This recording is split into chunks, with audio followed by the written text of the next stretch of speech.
Bonjour à tous, vous êtes sur CCTV français, c'est votre journal en direct de Beijing. À la une de l'actualité de ce mardi 19 janvier, le président chinois Xi Jinping a quitté Beijing pour effectuer ses premières visites d'État de l'année. C'est l'Arabie Saoudite qui l'accueillera, suivront l'Égypte et l'Iran.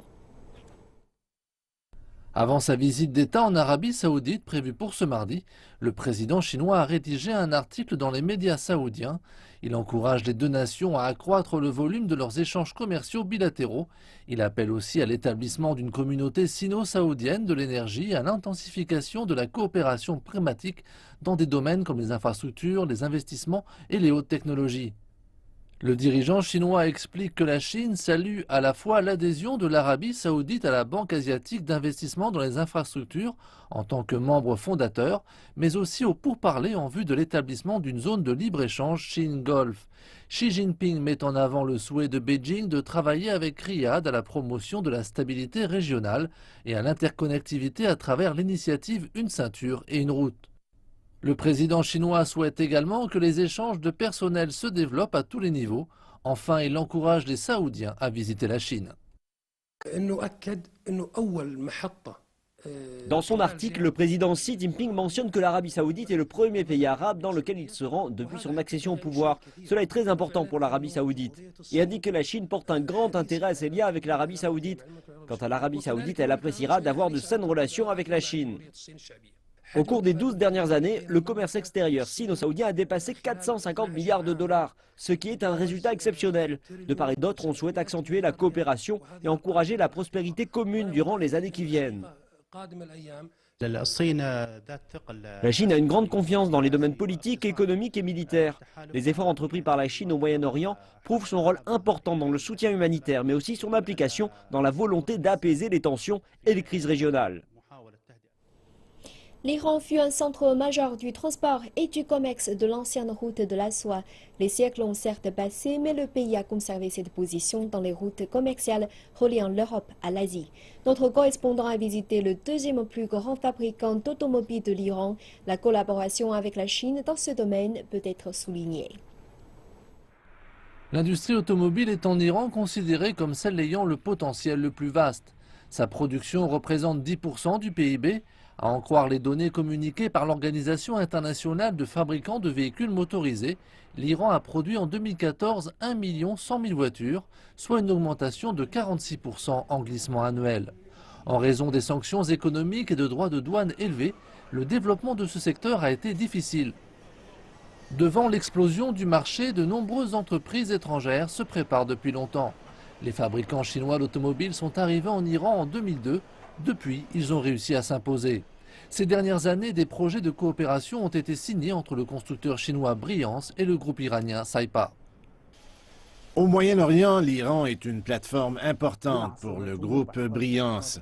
Nous suivons le principe selon lequel on fait d'abord du commerce, puis on investit dans les marchés étrangers.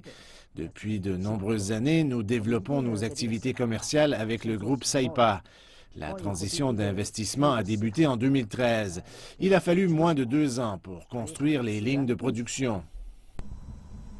Le groupe Saipa est le second constructeur automobile iranien. Il se partage 90% des parts de marché nationales avec un autre géant, Iran Khodro. Les 2 lignes de production ont été ouvertes en mai. Briance assure la fourniture des pièces automobiles ainsi qu'un soutien technique. De son côté, Saipa assure l'assemblage du véhicule.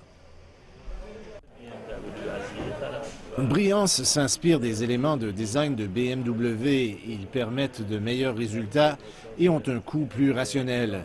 Le groupe Saipa est responsable de la vente et de la maintenance. Le service après-vente de Saipa est réputé. C'est pourquoi ces voitures sont très populaires en Iran. Ce genre de coopération encourage également la modernisation et le développement de l'économie locale. C'est tout simplement bon pour les consommateurs. Les berlines chinoises ont acquis une solide réputation en raison de leurs bonnes performances. L'Iran étudie la mise en place d'incitations visant à accueillir des capitaux étrangers dans l'industrie automobile. En Iran et dans les pays voisins, la demande automobile est grande. Notre gouvernement souhaite une production locale. Nous travaillons donc avec Briance et pas seulement sur les lignes de production. Nous avons aussi besoin d'outils de production au niveau local, plutôt que de miser sur des instruments issus de l'étranger. J'espère que Briance investisse directement dans nos usines locales. Nous souhaitons aussi étendre nos activités au sein du marché du Moyen-Orient. L'initiative Une ceinture et une route offre une plateforme à tous les types d'acteurs se trouvant sur cette route. Le projet de la coopération SAIPA et d'autres entreprises iraniennes en est le fer de lance. L'optimisme est de rigueur et on estime que l'initiative chinoise apportera d'autres effets positifs. Des représentants médiatiques de la Chine et de plus de 10 États arabes se sont réunis dans la capitale de l'Égypte, le Caire, lundi. Ils ont tenu de longues discussions sur la façon d'améliorer la connectivité, les stratégies et les politiques en matière de coopération entre leurs organisations. Reportage. Le dialogue est très important pour les médias arabes et cela pourrait améliorer davantage la connectivité et la coopération entre les organisations médiatiques chinoises et arabes. Je pense que la relation entre le monde arabe et la Chine, c'est une des relations les plus importantes et c'est aussi une relation très ancienne dans laquelle nous devons investir constamment. Un de ces éléments dont nous parlons aujourd'hui, la coopération médiatique, c'est un aspect très important. Les discussions ont produit un consensus sur le sujet et les séries télévisées sont un des domaines de coopération. Le directeur de Nile TV en Égypte, Madji Lachin, a confirmé que son réseau va diffuser une version arabe d'une série chinoise dans le cadre d'un programme d'échange.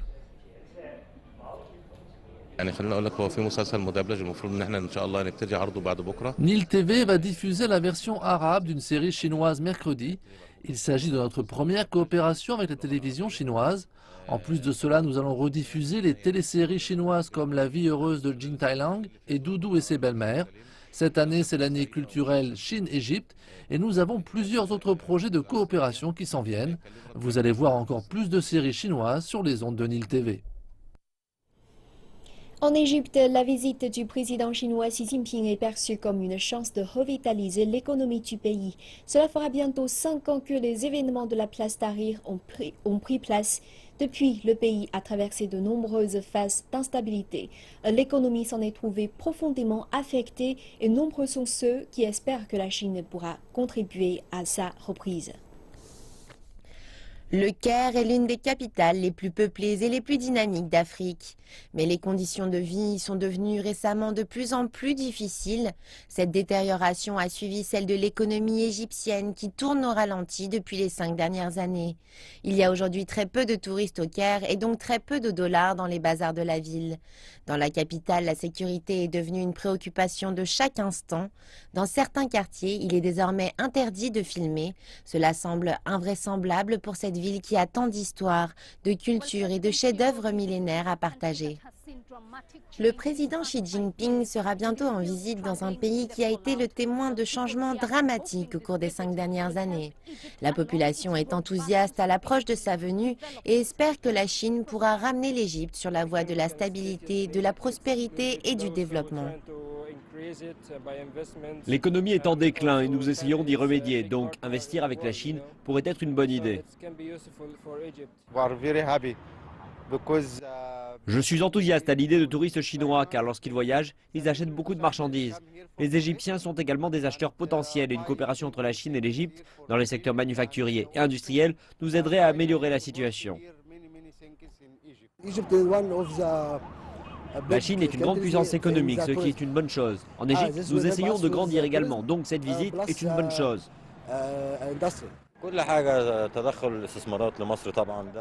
La Chine est une grande puissance mondiale et elle peut aider l'Égypte dans le domaine économique et dans d'autres secteurs également.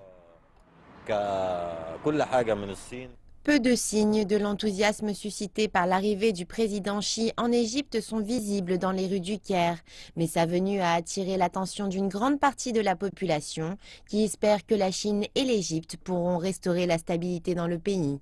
Le président Xi a quant à lui prévu d'aborder un grand nombre de questions lors de sa visite.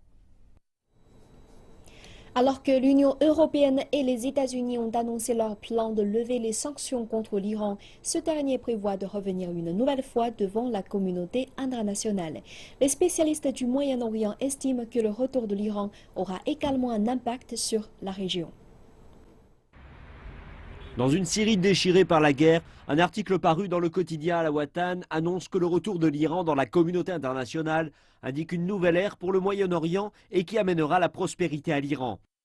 Les partis d'opposition syriens ont également suivi étroitement la levée des sanctions sur l'Iran. Tarek Ahmed du parti nationaliste syrien indique que l'implication de l'Iran sera d'une grande aide pour trouver une solution au conflit syrien. La levée des sanctions sur l'Iran est positive. Cela atténue les tensions entre l'Iran, les États-Unis et les pays européens. Et cela repoussera ceux qui veulent attiser les tensions dans notre région et permettra de ramener toutes les parties à la table des négociations et résoudre ainsi les tensions. Nous pouvons trouver des solutions si nous nous asseyons tous à la table des négociations. Pour l'Irak, la levée des sanctions économiques sur l'Iran autorisera l'Iran à jouer un rôle positif dans la lutte du combat du gouvernement irakien contre le terrorisme. L'Iran va aider à réunir tous les efforts antiterroristes qui seront la clé à la situation sécuritaire en Irak. Cependant, certains experts estiment que la rapide croissance économique de l'Iran aboutira à un renforcement du pays à majorité chiite, ce qui, à l'avenir, pourrait amplifier le combat entre les pays chiites et sunnites. L'Iran sera désormais également capable d'exporter davantage de pétrole à l'avenir, permettant ainsi une baisse des prix. Ce qui ne fera pas l'affaire des pays du Golfe qui dépendent fortement des exportations de pétrole. Le ministre français des Affaires étrangères Laurent Fabius a déclaré que l'Union européenne discutera cette semaine pour décider d'imposer ou non de nouvelles sanctions contre l'Iran suite au récent test de missiles balistiques. L'accord concerne le nucléaire et là, il est question de missiles balistiques, ce qui est très différent. L'Union européenne a déjà pris des sanctions par le passé et donc nous devons comparer entre le système américain et le système européen afin de nous ajuster pour voir si de nouvelles sanctions doivent être prises ou non. Cela devrait être mis en place cette semaine, je pense. Laurent Fabius a précisé qu'il se rendrait mardi à Riyad afin de rencontrer le roi Salman ainsi que d'autres hauts responsables saoudiens. Il a ajouté que la France souhaitait enrayer l'escalade des tensions entre l'Arabie saoudite et l'Iran. Fabius a également déclaré qu'il n'était pas encore possible de confirmer si une réunion prévue par l'ONU sur la Syrie aurait bien lieu. Le chef de la diplomatie française a précisé qu'il revenait aux Nations Unies de confirmer cette réunion qui était originellement prévue pour le 25 janvier et qui visait à impliquer ensemble le gouvernement syrien et l'opposition. La crise des migrants en Europe a vu plus d'1 million de réfugiés s'enregistrer en Allemagne l'année dernière. Certains dirigeants européens s'attendent à ce que leur nombre soit encore plus élevé lors des 12 prochains mois. Mais un des visages de la crise des migrants en 2015 conseille maintenant aux réfugiés de ne pas tenter ce périple dans les conditions extrêmes qu'on retrouve en hiver. Reportage. Un entraînement de football dans la banlieue sud de Madrid. Un des entraîneurs ici a eu un parcours extraordinaire. Oussama Abdul Mohsen est devenu l'un des migrants les plus médiatisés de la crise de 2015 lorsqu'il a reçu un croc en jambe de la part d'une journaliste hongroise. Oussama transportait son fils Zaïd qui faisait de la fièvre. Encore aujourd'hui, sa famille refuse de voir ces images.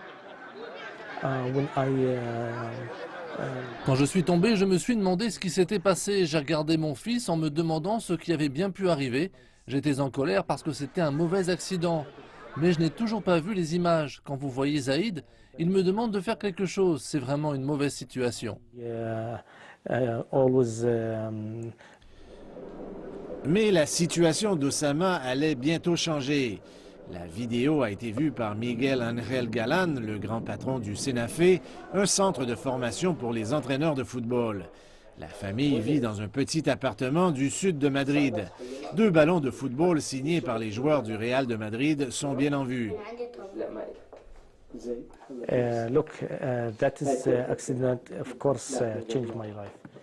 Cet accident a bien sûr changé ma vie.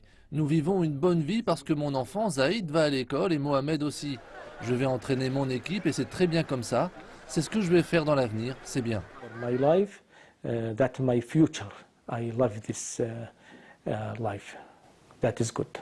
Mais tout n'a pas été facile. Sa femme et ses autres enfants ne peuvent pas encore les rejoindre en Espagne parce qu'ils n'ont toujours pas les papiers nécessaires et sont impossibles à obtenir de la part du gouvernement syrien. Je suis en colère et j'en appelle à mon président. Ma famille ne peut pas venir ici. Je ne sais pas ce qui va arriver. Je ne sais plus quoi faire. C'est très difficile pour moi et pour mon enfant. C'est tout. Bien qu'ils vivent maintenant dans un monde loin des camps de réfugiés en Turquie, les pensées d'Osama restent avec les nombreux Syriens qu'il a laissés derrière lui.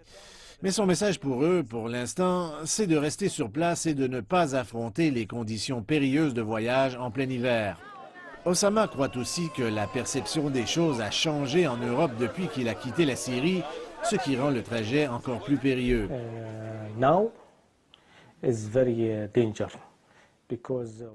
Maintenant, c'est encore plus dangereux. Où peuvent aller les réfugiés?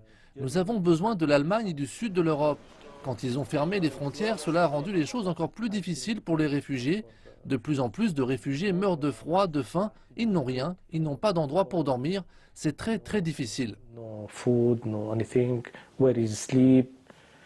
Very difficult. Osama apprécie sa vie qui a radicalement changé depuis septembre. Mais il se rend compte que beaucoup d'autres réfugiés font face à un avenir encore plus incertain.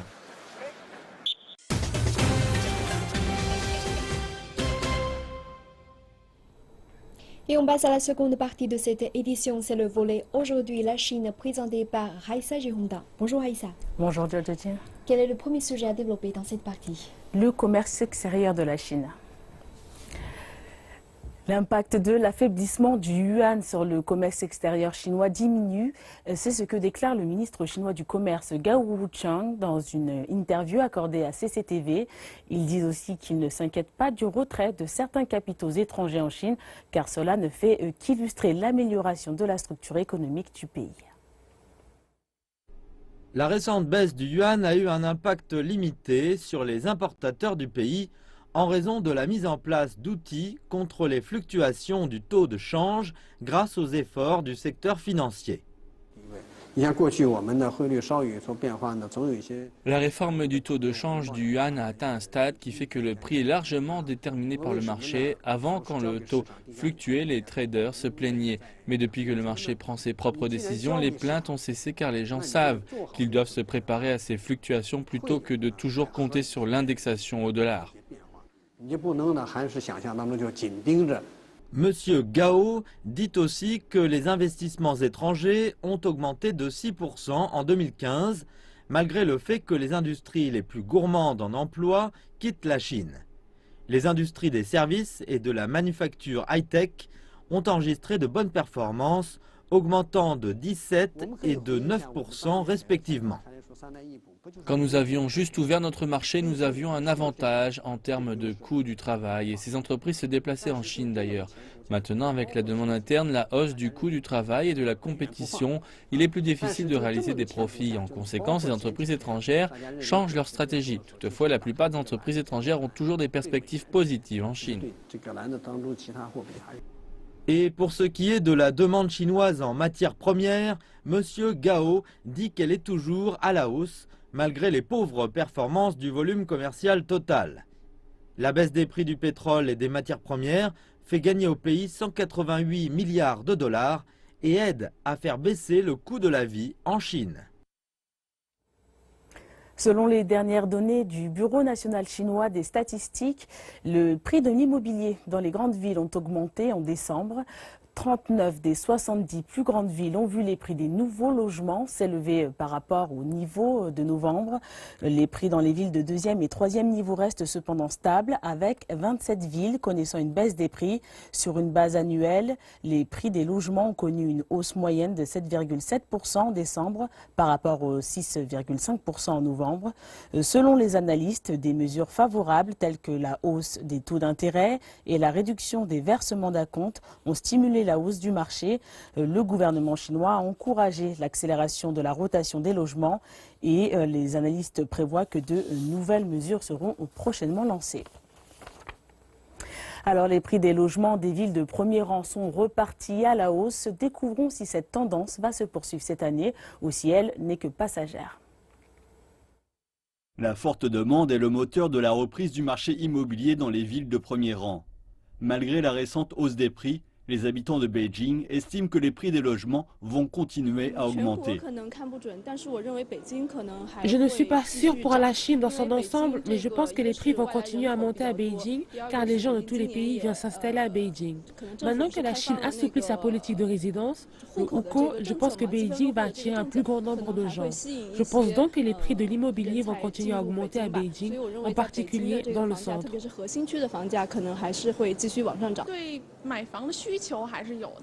Je pense que la demande est toujours plus forte pour l'immobilier. Plus vous achetez tôt, plus la marge d'appréciation des prix est grande. Je vais probablement acheter d'ici 2 ans.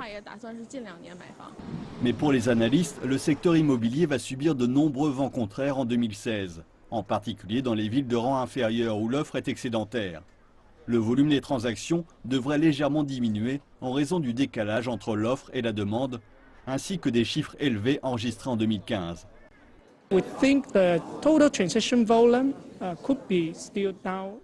Nous pensons que le volume de transactions total pourrait diminuer de 0 à 5% sur l'année. Ceci car la reprise n'est pas généralisée. Elle est concentrée dans les villes de premier et deuxième rang. Mais dans les villes de premier rang, l'offre pourrait également décliner. En plus de la demande interne, les investissements étrangers dans le marché immobilier chinois restent forts. La Chine est la 3e destination des investissements immobiliers dans la région Asie-Pacifique, derrière le Japon et l'Australie. Et les investisseurs étrangers devraient se concentrer sur les villes de premier rang. L'argent qui arrive en Chine est très différent de ce qu'il était par le passé. Traditionnellement, les gens qui venaient en Chine exigeaient des retours sur investissement élevés, des risques élevés.